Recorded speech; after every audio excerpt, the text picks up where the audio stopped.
Good afternoon and welcome to the Livingston Diversity Council's monthly online learning series, Learn, Love, Livingston, a dive into diversity, advocacy, economy, and empowerment.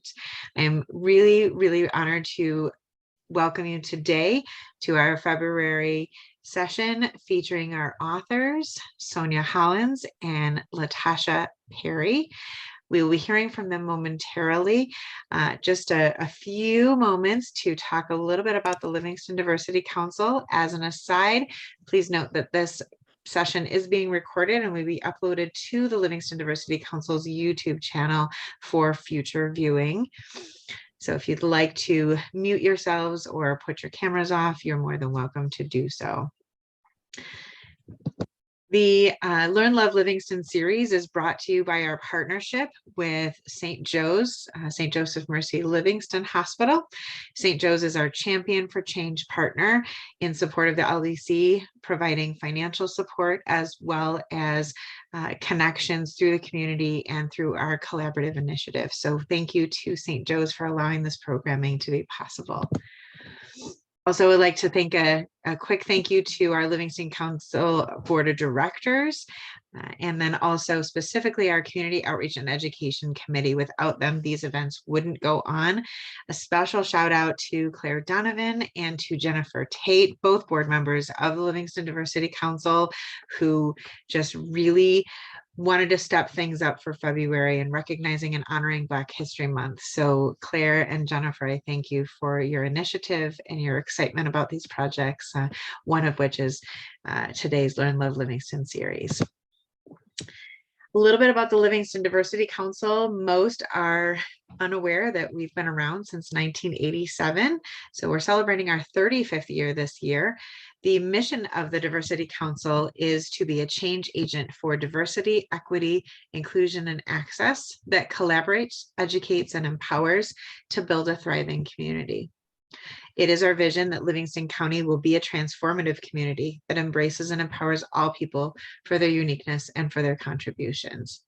We know that in this work, we'll never arrive at our goal, that we always have to be transformative, we always have to be changing, we always have to be learning, and that we are forever learners in this space and in every other space. We are learning every day from each other, and it really can be an incredible experience to continue that learning process with folks. So I am pleased to be able to share this learning experience with you today.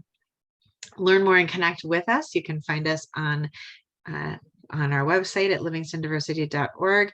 Reach out to us through email, livingstondiversitycouncil@gmail.com. We're also on Facebook and Instagram as @LivingstonDiversity, as well as one of our community action committees at Pride Alliance Livingston. Before I introduce our speakers, just a quick note. I'm Nicole Matthews-Creech. I am the current president of the board of directors for the Livingston Diversity Council. I have had that honor of being in the position for the past 10 years. And we just keep seeing things getting better and better. Even though we are presented with challenges, we are always learning on getting along more, of understanding each other better, and of, again, being those forever learners. So I welcome you to our session officially honoring Black history with LaTashia Perry, author of Hair Like Mine and Skin Like Mine, and several other books. I'm going to allow her to share those with you momentarily. And then Sonya Hollins, who is the author of Benjamin Losford and his Handy Dandy Clippers, local connections to that story, which I'm so very excited for you all to hear about. If you're not familiar with the story, it's an incredible one. So I welcome our speakers with us today, and LaTashia, the screen is yours. Hello, everyone. I am so happy to be here. My name is LaTashia Perry, and I am the author of the Kids Like Mine series, which is a 6-book children's series. And so I'd love to share with you guys. I don't know if, can you see good? Because I can't see myself, but those are the books. Beautiful. Thank you. And So I began writing after my daughter was teased about her natural hair. And then it became a mission of mine to create books that kids that look like my children could see themselves in. Children need to see themselves represented in the books that they read. And then my mission became even more so about all children being able to see a diverse array of characters in the books that they're reading. And so that's where the series came from. And not only is it important for kids to see Black and brown characters as the protagonists in the stories that they're reading, they also need to read stories by Black and brown authors. And so representation is so important on both sides of this.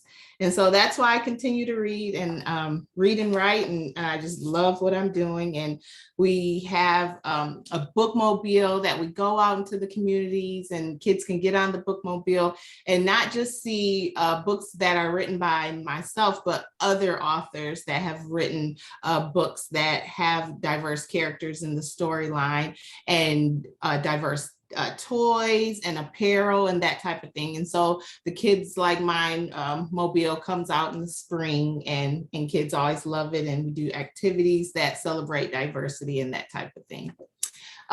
So today what I want to share with you guys is Skin Like Mine. And Skin Like Mine is the second book in the series, and it has been the fan favorite. It was the second book. Hair Like Mine was the first. My favorite is personally Imagination Like Mine, but this is the one that everyone loves. This book has actually been featured on Good Morning America, and so I'm gonna share it with you guys today. Skin Like Mine. Skin like mine is quite divine. In fact, I'd say it's one of a kind. I wouldn't trade for any other shade. I love my brown skin. Oh, where do I begin? My sister and I are both shades of brown, me like a peanut butter and she a hazelnut spread, both creamy and smooth. If I had to choose, it'd be hard for me because both are so yummy.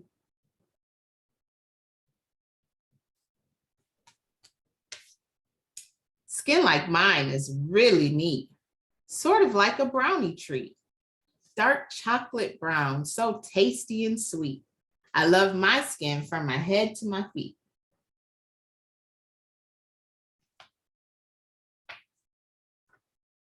When I look at Grandpa's skin, you know what comes to mind?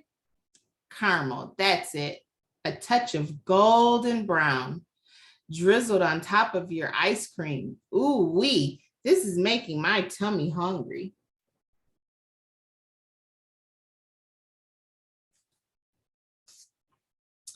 My best bud in the whole world, Sean. We're like cookies and cream. When we're together, our skin color doesn't mean a thing because we know it's what's inside that matters the most. Color should never keep two people from being close.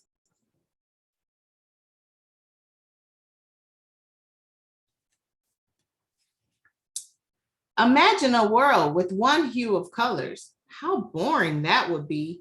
I don't know about you, but I like variety. Like a bag of lollipops, each bringing a different splash of flavor to my mouth. If everyone was the same, wouldn't that be a shame?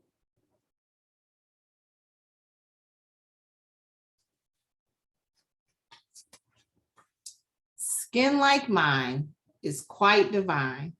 In fact, I'd say it's one of a kind.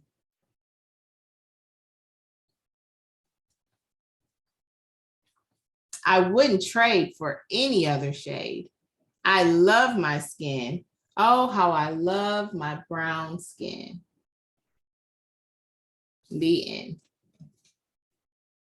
Thank you.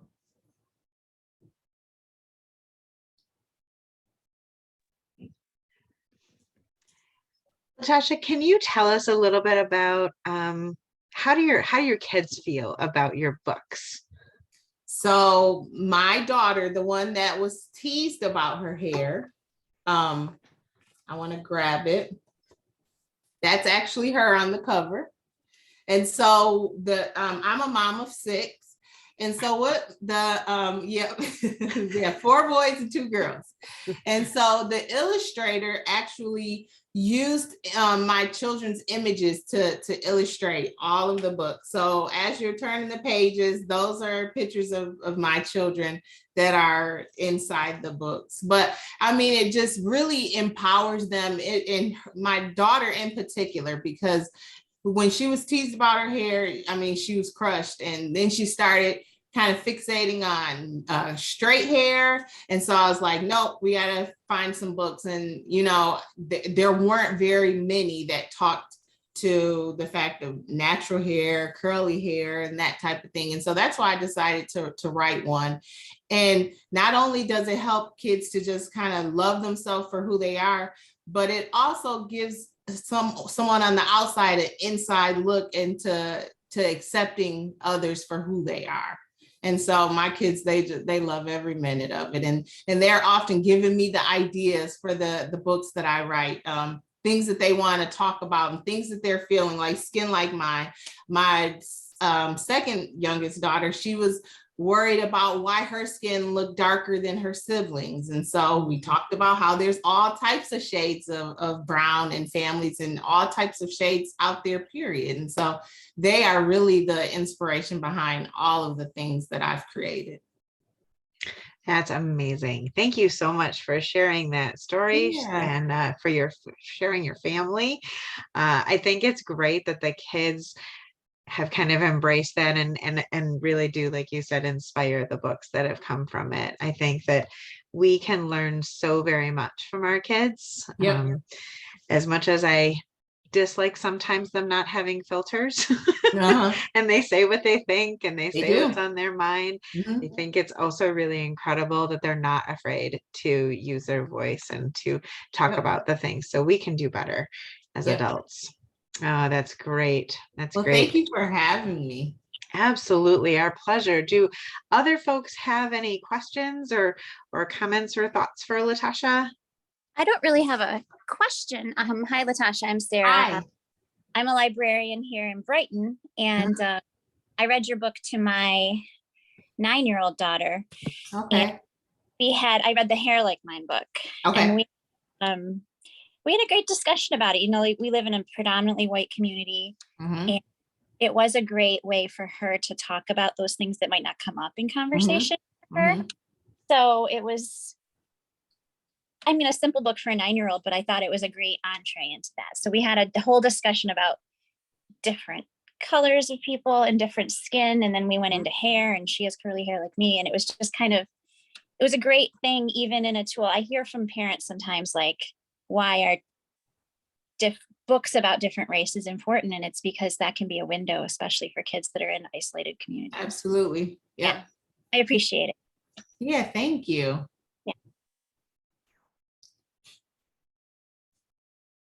LaTashia, I wanted to ask, so you said that your book was featured on Good Morning America, was that?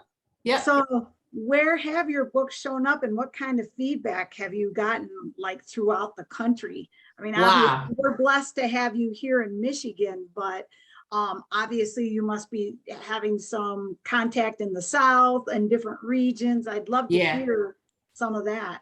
It's been incredible. So Hair Like Mine was the first book, and I had written about 2 more afterwards, and then Gabrielle Union and Dwayne Wade purchased Hair Like Mine. So they had it in their daughter's nursery. So when he spotlighted the nursery, and then there was Hair Like Mine on the shelf next to Oprah's book, and People Magazine, it was like, I was doing just that, Nicole, like, oh my God. But People Magazine wrote a story on the nursery.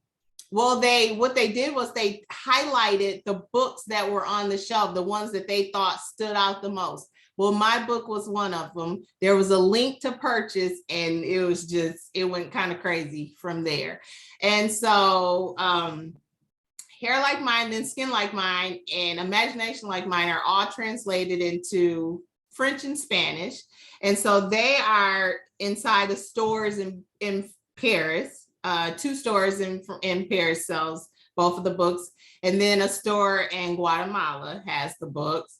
And we just celebrated selling 500,000 copies in November. So since 2015. Yes, thank you. Thank you. So no marketing team, no nothing. But now it's to a point where I'm like, okay, I need some help. I need help. So, but the bulk of the sales have been through Amazon, and we just got a deal with Nordstrom's. And so that's why I'm needing more help, because just, you know, they're just going so great. They're going really great.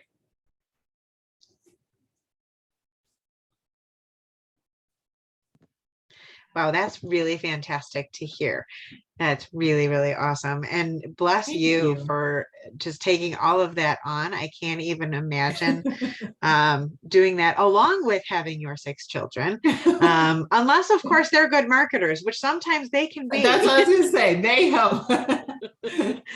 They're putting those mailings together. They're stamping the envelopes. They're doing all the stuff. That's great. All those shirts you see back there, they're in charge of packing and shipping all of that. That's awesome. Do you think that you've inspired some other kids to write? Well, I sure hope so, because I have the opportunity to visit schools every year, and I just absolutely love it. COVID has slowed us down a bit, so we do a ton of visits over Zoom now, but before COVID, I was able to visit about 20 to 30 schools between February for Black History Month and then Reading Month in March. And so the kids get so excited because they read the books and they may talk about the author, but being able to see the author and touch the author it's a completely different experience for them. And then you have a lot of kids that think that the stories aren't written by people who look like them. And so when they see it, it's just like, oh, well, wow, I want to write too. And so it's just a great experience to be able to go out and share and hear the feedback from the kids, because they are amazing.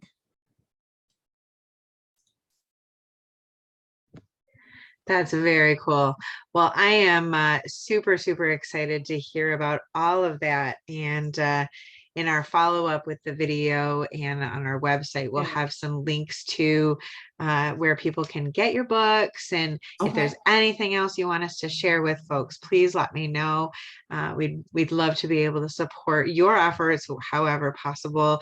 And thank you. For those of you all that are listening or watching the video, LaTashia is pretty local. She's just outside of Livingston, a little north of us. And so of course we love to support our local folks. And really, I think you hit the nail on the head talking about the being able to connect with the author. You know, for some kids, you guys are superheroes, man. Like being able to tell your stories, and so then to be able to meet you, that's just incredible. So bless you for everything that you've done, everything that you've shared. Before we move on to Sonya, any last questions, thoughts for LaTashia?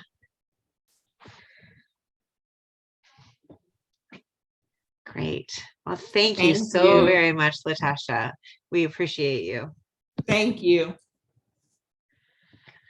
All right. And Sonya, I am going to spotlight you on the screen, and then you should be able to share your screen with your story. All right. Well, hello, everyone. I just want to tell LaTashia that was incredible. I have a girls program called the Merced Explorers, and we had a visit with Brittany Jackson, who did Parker Looks Up. Did she do your book also? Yeah. So she came and visited us back in August, and our girls did a cover competition where they had to set up a cover with her for our next magazine. And so, well, I'll share the link with you guys. Our magazine comes out next week, but we had a chance to meet Brittany and do some fun stuff with her and hear her story and be inspired. So great job. I'm excited for what you're doing. And I'm going to have you meet my girls, or we have to come up to Flint and meet you. So I'll be definitely contacting you. Well, again, thank you guys for inviting me today. I'm Sonya Hollins, and I'm the author of Benjamin Losford and his Handy Dandy Clippers, as well as a few other children's books and Michigan history type books. I'm going to share my screen so I can do my presentation as I'm talking with you here. Get here. Uh-oh, somebody wants to be admitted there. Okay. I don't know if I'm supposed to admit them. Okay, so yeah, basically Benjamin Losford is a story that I kind of found. My background is journalism. So I grew up in Kalamazoo. My passion was always to become a journalist. Even when I was a kid, I would see the Ebony and Jet magazines come to my grandmother's house. And my cousins would say, oh, I want to be famous like that person. I want to be famous like that person. And I say, I want to write about those people. I want to meet those people and be the one to share those stories. So even as a young kid, I knew that I wanted to share stories with people. I didn't know what that was called at that time, but eventually I learned that it was called being a reporter. And so my grandmother bought me a typewriter when I was in 4th grade, and I learned how to type. And from junior high all the way to high school, I was always the editor of our school newsletter or yearbook or newspaper or something, because I was such an amazing typist. And I love to tell stories and listen to people share their stories. And so it was kind of natural for me to go from journalism into writing Michigan history. Next slide. There we go. I really have a passion for history, and I love this quote by Marcus Garvey, who said, a people without the knowledge of their past, history, origin, and culture is like a tree without roots. And I really believe that that is so important, to know your history and where you come from, and particularly for our young people. LaTashia is really focusing on, young people and their identity and how they feel. My focus also with that is, what is your history? And what are some proud moments in that history that can make you shine and inspire you to be your best? So I've written several books based on Michigan history. The first one I wrote, I was a reporter in Battle Creek at the Battle Creek Inquirer. And one of my first weeks there was a big funeral for a guy named Wade Flemings. And I'm like, who is Wade Flemings? I don't know who this guy is. They're like, well, he was the artist who wrote the song Here I Stand when he was in high school at Battle Creek Central. And he became a founder of Earth, Wind, and Fire. And I had heard of Earth, Wind, and Fire, but I'd never heard of this Wade Flemings guy. And so I learned about all these musicians who came out of Battle Creek from a club called the El Grotto. And there was Junior Walker and the All-Stars and all these jazz musicians and comedians who came out of this little club in Battle Creek. And I wrote this book, and the community did a concert and a book signing. And it was an amazing opportunity to share local history. And from there, I was just hooked. After that, I wrote a book a few years later called Small Beginnings.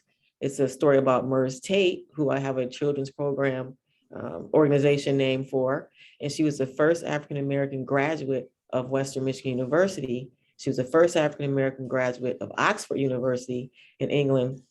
She traveled the world, spoke 5 different languages, was a Fulbright scholar in India, did all these amazing things. And she was a Michigan native from Blanchard, Michigan. And then I've also done a few coloring books about local history in Kalamazoo, African-American first, men and women. And my son, who lives in New York, is a classical piano player. And I wrote a book about Little Eddie Goes to Carnegie Hall, and it features some history of African-Americans in classical music as well. So that's my background on, writing, in addition to being a journalist and having a self-published publishing company, which I've helped over, my husband, Sean, and I have helped over 200 people self-publish their own works. And this is a picture of Merz Tate. And one of her quotes is, it's not exclusively a question of color these days, but a question of whether you have what the world wants that counts. And I love that quote by Merz Tate. And so Benjamin Losford's story kind of came across to me in my presentations on Merz Tate. So I was on a book signing event in Blanchard, Michigan, to talk about Merz Tate. And there were some women from a town called Edmore that was right next door. And these women said, we have this amazing story in our community of this guy that no one's ever heard of. His name is Benjamin Losford. And I was like, wow, he sounds pretty amazing. And so I went to their museum and I learned more about their history. But I want to share this quick little YouTube video that someone created for our book when it first came out. It's a quick little trailer. Benjamin Losford and His Handy Dandy Clippers, written by Sean and Sonya Hollins, is based on a true story. A book filled with inspiration, children will learn how courage of a slave led to generational wealth. The story behind the story in the historical timeline included in the back section of the book will make for a fun learning experience. For a full review and information on where you can purchase this book, please visit our website at www.brownboybrowngirl.com. And remember to reach to read every day. So I thought that was a pretty cool little trailer that she did for the book. And so my history, when I went to Edmore and they say, we have this guy, you know, his name is Benjamin Losford. He was the first Black resident of Edmore. He was a barber. He was actually a second generation barber, and his dad's name was Abraham Losford. And we don't know too much about Abraham Losford. We do know about Benjamin. And so with that, being a journalist, your first thought is to go back to the local newspapers. So I went and I learned about Abraham Losford from the Livingston, I think it was the Livingston newspaper there. And they had a story about him, talking about when he escaped from a Kentucky plantation and he ran away, and they had his story in the newspaper of what he went through to escape. And he escaped to Canada, and he eventually came back to Michigan, where he became the first Black barber in Howell, Michigan. And I thought, wow, this story is amazing. I want to write a story about Abraham Losford. And so as I got into his story more, his story was so dynamic that it was more than a children's book.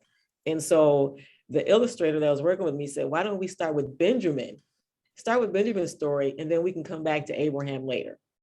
So Abraham, right now, we're working on a graphic novel for Abraham's story because it is more detailed in his amazing story of his escape and how, you know, he did all these, you know, cool things that we read about the Underground Railroad, but we never knew anybody personally, you know, whose story, what happened to them after slavery. We always hear about the Underground Railroad, but we never really hear the stories of really what happened to people on their journey through that struggle, and what happened afterwards, and what happened to their families, and what happened to the communities that they lived in. We rarely hear those stories. So I love this story about the Losfords and decided to start with Benjamin. And so, you know, one of the parts of the story that I read and that we learned about Benjamin is that his dad had escaped from slavery, but he left Benjamin and his sister, I believe her name was Sally, at the plantation and promised to come back for them one day. And after slavery was over, he actually went back to that plantation and brought back Benjamin and his sister. And when he brought Benjamin back to Howell, he taught Benjamin his skill of being a barber. And I love the story about Abraham because when he escaped from the plantation in Kentucky, he was the slave master's barber. And there were rumors that he was going to be sold because his plantation owner owed money, and having a skill made you a valuable asset. And so when he heard that he was going to be sold away, he escaped, and he told his family that he would come back for them. Unfortunately, when he came back, the wife, Benjamin's parents, her mom had died. And I don't know, maybe your guys, Lindsay might know the details of whatever happened to the mom, how she died. We don't know, but it was just an interesting story that this guy actually came back and got his kids from this plantation. I had never heard that before. And this person was here in my own state of Michigan. And so we decided to start putting the story together where children could really appreciate Benjamin and Abraham's story as father and son. And so this is a picture in the book of Abraham kind of showing Benjamin, you know, hey, I got this customer here. And eventually the dad says, hey, Benjamin, why don't you do this customer? Why don't you do it and see what you can do? And the customer ends up loving what Benjamin did so much that he said, you know, there's this new town that hasn't even been named yet, and they need a barber. They have hundreds of these lumberjacks whose beards are down to the ground, and they need a barber. Would you be interested to come, you know, to Edmore? Or it wasn't even named Edmore at that time. And so Benjamin, packed up, he took his clippers, took all what his dad gave to offer him, and he went out on a new adventure. So this is a picture of Benjamin here in the middle in this town in what is now called Edmore. And Benjamin became a pillar of the community. He was the first Black resident. He was a firefighter in town there. And as a barber, there were some people, when I came to do a book signing, said that he was like the unofficial justice of the peace.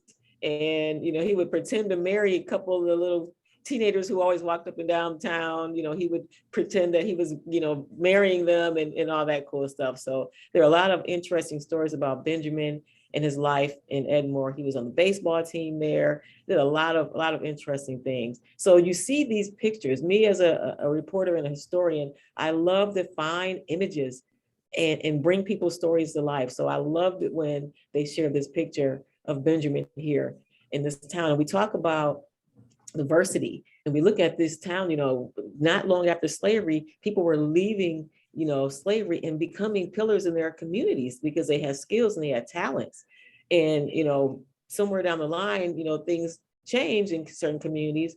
But, I love to hear the stories that there were open arms for people who had talent and skills. And a lot of people who were enslaved had those talents and skills and were able to use those in the communities that they moved to.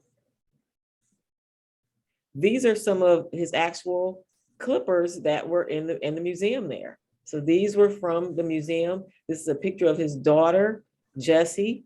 So they were the first Black residents of Edmore. So of course they had the first Black children of Edmore. And his wife was from Canada. And so Benjamin actually went to Chatham, Ontario, and that's where he met his wife and brought her back to Edmore. So this is one of the cool pictures I love about the book. When Benjamin first came to Edmore, he saw all these lumberjacks. He was like, oh my gosh, this is a gold mine. I'm gonna be rich in this town because there are no barbers. And so we see the clippers here, and throughout the story, as kids read the story, they will see the clippers everywhere in the story. They're always somewhere in the story. And at the end, there's a really cool explanation on why the clippers are always there in the story. So this is a little, example of the things that Benjamin did. He was a baseball player. He was help with the firefighting and, all these amazing things he did in town. And then this is his son, Norman. So Norman became the third generation Losford barber. So that's an even more amazing story. This gentleman came from slavery with a skill, and then he taught his son that same skill. And then he taught his son that same skill. So I love to share this story because it also talks about entrepreneurship. It talks about, having a trade. It talks about, fathers and sons passing on their skills to one another. And I really love so many elements of the Losford story. So Norman, his son, was actually known in town for sharing the history of Edmore with kids in town. So you see this picture of these kids from the local school class who have to talk about history, and they always go to Norman because Norman always tells them the truth about what happened in the community. And if you're a student, those first person narratives are really important when you're doing local history. So Norman was actually a living history book for a lot of students in the community because he knew the story from his father telling him about when he came to Edmore and founded the community and all the things that happened to grow Edmore. Edmore was a logging community. They were really rich. They had sawmills, they had logging mills, and they were a very rich community at one point. So Norman had a lot of the history of that story that he would share with the students. And so, the book is available on Amazon as well, but I wanted to share a little bit since she shared some of her story. I will share just a little bit about the book as well. So I'm going to go back and I'm going to share the book so you guys can see it. I think this might be it here. Okay. Sorry, guys. Getting used to this virtual, like we say, these virtual book things here. It should be a presentation mode, right? Present. Okay. So this is the first page of the book, and it says, look at Main Street. The roads are as clean as a whistle, and everything is neat and in its proper place. How did the town get this way, you ask? Oh, you didn't ask. Well, I'll tell you anyway.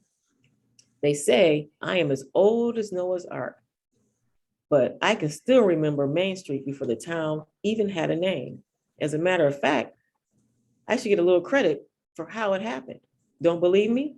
Well, let me tell it my way. It all began, let's see. Uh-oh. My little page clicker. So, oops. Oh, sorry, guys. My page clicker disappeared. So basically, you know, the story is, it goes on, it talks about Benjamin and how he learned about, I'm sorry, guys. I had it all prepared when we were practicing here, and now my page clicker disappeared. It was working fine in practice. So anyway, it goes into talk about the story and how Benjamin, you know, gets to Edmore and sees all these barbers, and he meets the mayor of the town, whose name is Edmore. That's his last name. And so the town eventually is named Edmore. So in the back of the book, it shows the history here, and it has a timeline. So in 1820, Abraham, old Uncle Abe Losford, was born in Boone County on a Kentucky plantation. And a lot of enslaved people that came through Michigan came from that Kentucky plantation. There are a lot of stories of a lot of those people coming through Cassopolis area who were from that. And there was a Kentucky raid. If you're familiar with history, there was something called a Kentucky raid that happened when people came to the Cassopolis area to gather up all these enslaved people who had escaped, you know, from this Kentucky plantation through the Cassopolis, Vandalia area.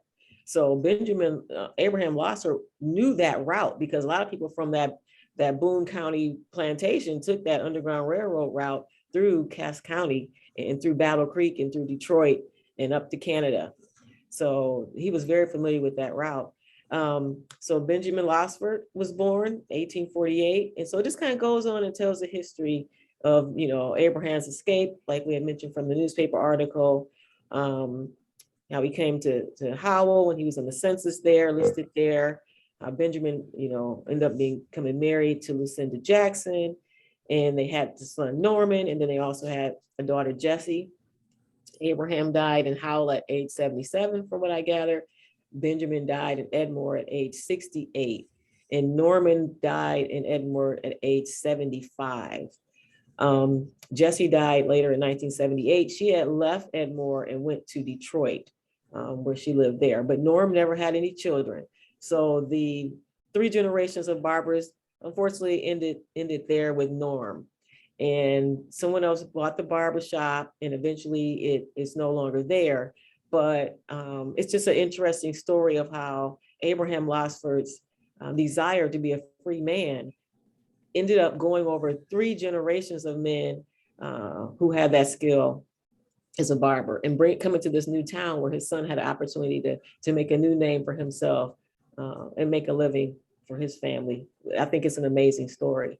So, you know, hopefully a lot of students who, you know, read the book and the teachers who share the book will know a little bit more about the Underground Railroad, as we talk about it so many times. We always hear about the Underground Railroad, but we never know the people who are from our communities who are actually a part of that story. So I hope you guys enjoyed that little presentation. I usually do an hour long, but this was a nice little condensed version of it. But yeah, that's the story of Abraham Losford, Benjamin Losford, and Norman Losford. Yeah. Wonderful. Sonia, thank you so much. I had read through the book, but hearing it from your perspective, hearing the details behind putting the story together, your inspiration it brings it into a whole different perspective. So we so appreciate you being able to share that with us today.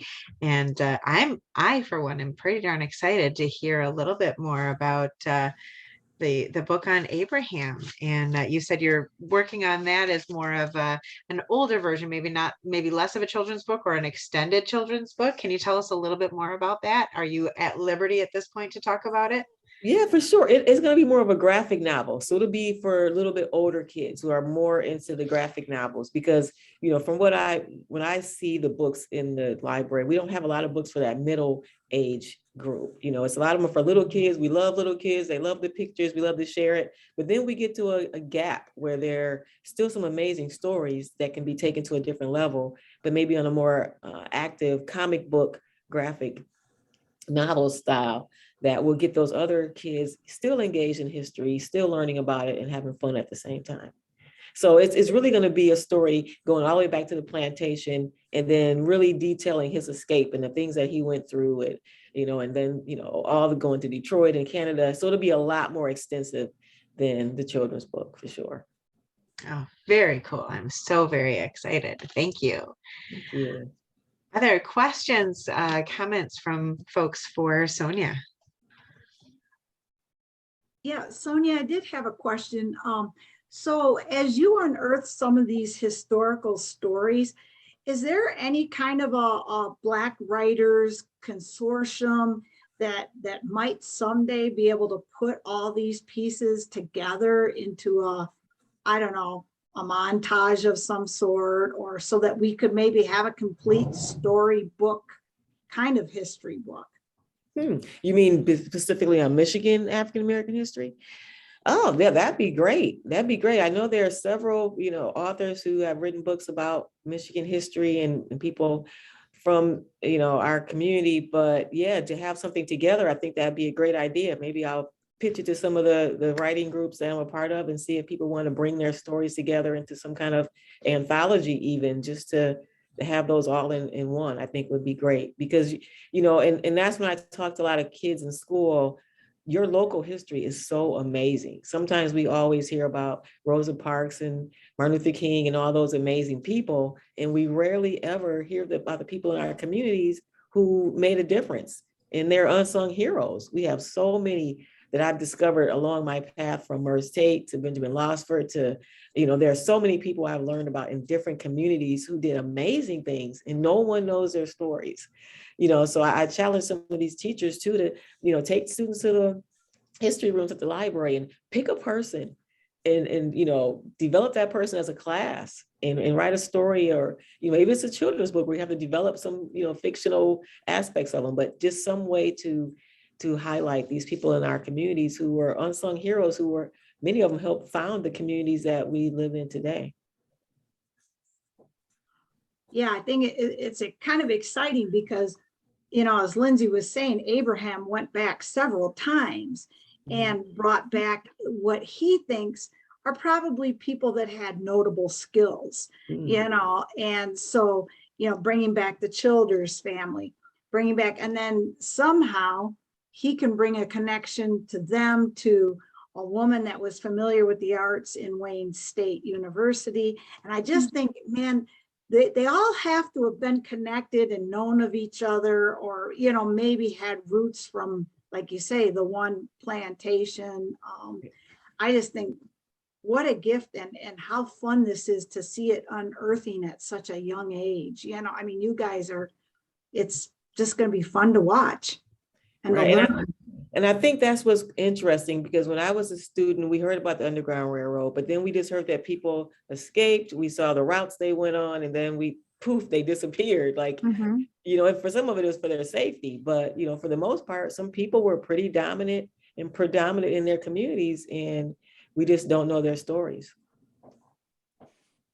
Yeah, I was going to comment on that, Sonya. I know you said you were a journalist, but it sounds like you understand how this could work really well in classrooms, because as a librarian, I have a history degree, and we do kind of think of things as long ago, far away, magical, right? And so I like that local angle, even if it's just the state of Michigan. Because I find at the library, the most interest we get from people is when you can tie it to the local area, whatever it is. And so I think there's a lot of action that could happen there with these type of stories and make it more concrete. I think people think of history as, I think we're disconnected from our history, like in general, this culture that we live in now. And so personal stories are the way to make kids at least a bit aware of what could have happened in their own town.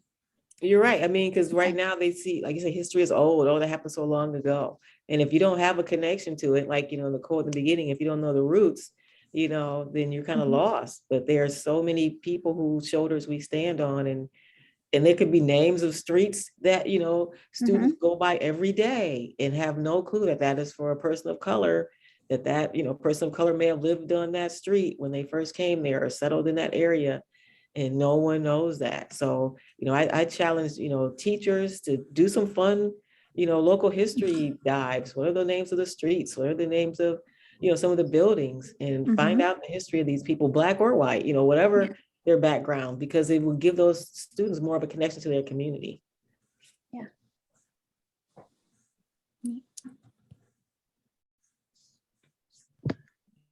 This is great. Anything else before we wrap things up for today?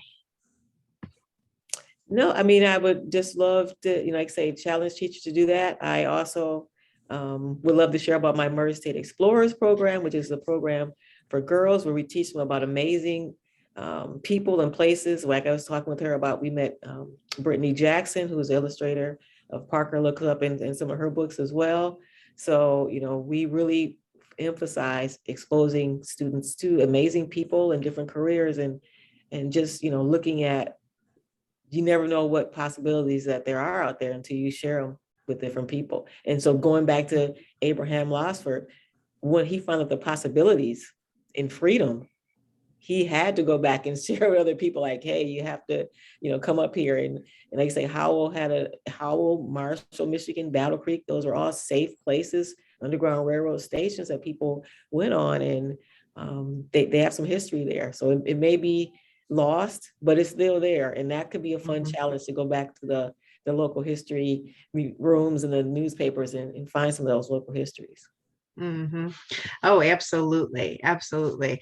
And I know that a lot of our local schools are looking for ways for kids to connect with history. As Sarah was indicating earlier, it definitely feels like it was so long ago. But when you really look at that historical timeline in the back of that book, I mean, yeah, okay, so we're a little older than the kids that are reading this book, but 1970s, like that really wasn't that long ago, right? And so, you know, for that to have been a critical part of our history is really key to hearing about how we got to where we are today, and maybe how to get back to things that, you know, did acknowledge us as a safe community, that we once were that area, and we certainly can be that again. And so sometimes, you know, they go to that quote that Murray State said, when you have something that the world wants to offer, and that's what the Losfords had. They had that skill as being a barber. And just imagine when Benjamin moved to Edmore, there was hundreds of people there who needed, you know, haircuts and shaves, hundreds. So much so that he had to apprentice, you know, teach people on the spot how to actually become barbers to keep up with the demand. And some of those went into business, you know, went to business on their own, and, you know, as competition, but there was so much, you know, potential there for business that he taught other people the skill, you know, and people who own their own barbershops and handed down to their families. So it's like you're saying that, oh, the history is gone, but those histories have people connected. And how do we connect those people who, families that they may know, or people who, you know, streets they may have heard of, who were all connected at one point. Absolutely. Absolutely. Ah, how great. This has been fun today. Yes, thank you. Thanks for having me. I appreciate it. Absolutely. Absolutely. All right. If there is nothing else for Sonya, we're going to wrap up for today. I do have a session evaluation that I'm going to throw in the chat box shortly before the end of the session today. We'd love to hear folks' feedback about the session, what it is that you liked about it, what it is that we should have done differently, or perhaps if there's other ideas, things that people want to see, people want to hear about, what else can we bring out to the community for folks? Oh, and I just went too far. So I always love to end our sessions with a call to action. A lot of times folks get really excited when we host these sessions and they think, okay, great, I want to start something, I want to do something. How do I get more involved? So this is one of those slides that talks about how do we get more involved. So again, interact with us on social media. We're on Facebook and Instagram. Attend our upcoming events. We are so very blessed to have some great events coming up to engage with our community. Next Friday, February 25th, we're hosting a luncheon, catered luncheon at the Historic Howell Opera House, which is where a lot of these stories are centered. A lot of folks have history and connection with the Opera House, so it's really only telling and only appropriate that we host that at the Opera House. So on February 25th, we'll be featuring Lindsay Root and his really incredible research into the story of Lulu Veer Childers, Howell to Howard University. And then at March 15th, we will be revisiting the Black History 101 Mobile Museum. It was originally hosted at the beginning of the month of February. We had to postpone our last day, which also was the day of the lecture that Dr. Khalid Al-Hakim was going to be sharing with us. So that event was postponed. So the good news is if you're watching this video, you still get to go see it. So on March 15th, which is a Tuesday, the museum will be open at Cleary Commons from 10 a.m. to 3 p.m. Tuesday, March 15th, and at 11:30, we'll be joined by Dr. Khalid Al-Hakim to provide a lecture on the Mobile Museum. He is the founder and curator of the Black History 101 Mobile Museum. He has over 10,000 pieces, of which he just brings a small sampling of for this event. So just a really, really cool opportunity. And then in March, we are hosting the Civility Project.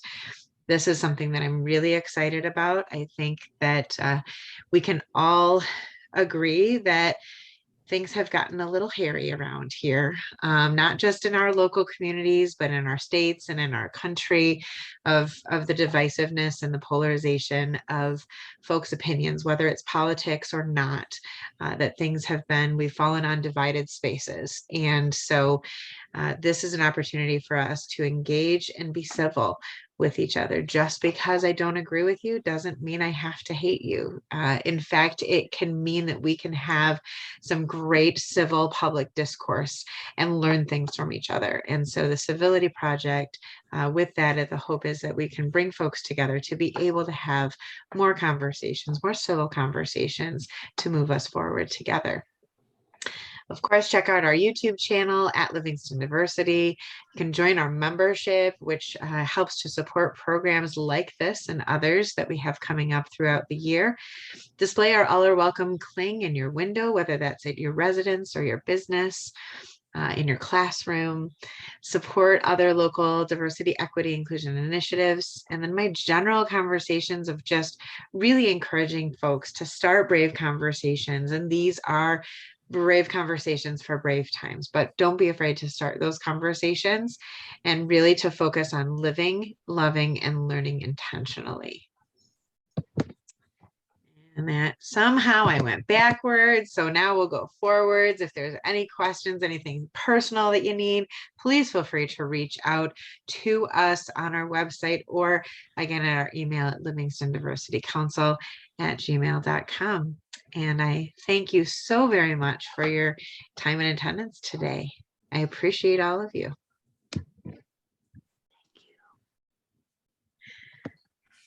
Thank you. Guys, have a great day. Thank you so much. You too. Thanks for being with us, Sonya. You're welcome. Bye-bye.